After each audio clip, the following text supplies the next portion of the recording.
Hi Brett, always going to be a tough game. I thought it was a game of two halves again, the classic cliche, but we did really well in the first half. Didn't quite come out so well, but managed to come away with all 3 points. Yeah, I think if we're honest, it was a pretty poor game of football. I think we've shown signs the last couple of weeks of probably been a little bit better with the ball. I thought today was a poor game. I think both sides you can see very nervous.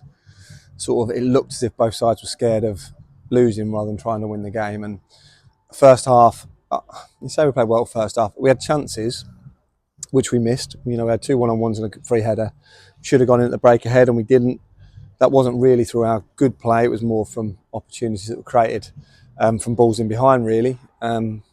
Second half, I thought they tightened up a little bit, but it wasn't a great advert. But that can happen when you're right at the bottom, because there's jeopardy on games, and everyone knows going in what the league table looks like. And as much as we can say in there, don't concentrate on that, people do, and they know that if you make a mistake, then it can really be costly. So I think the most positive thing I can say is 2 weeks on the trot, 16 players have made influence on the game.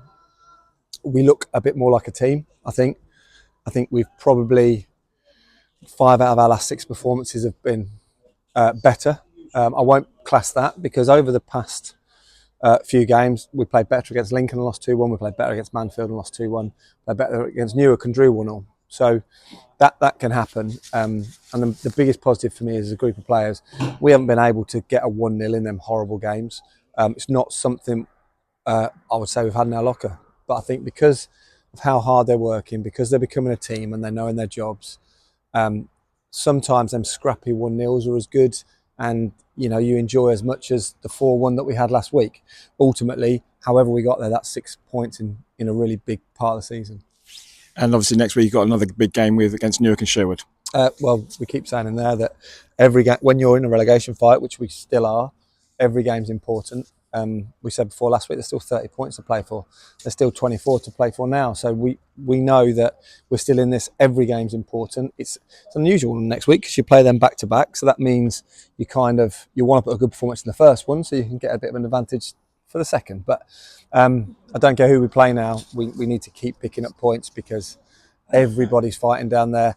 Every week there's a shock result, and that continues to happen to us. And I just don't want us to be the one that people look at and go, well, that's a bit of a shock.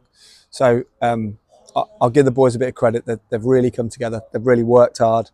We've shown 2 performances in the last 2 weeks. That was a scrappy, dogged, horrible 1-0. Last week was a good performance, and they've shown me everything over those to make me believe we can get plenty of points between now and the end of the season. But you're right, we have 2 games and then we have a cup semi-final. So it's a big couple of weeks for us. Superb. Many thanks, Brett. Cheers.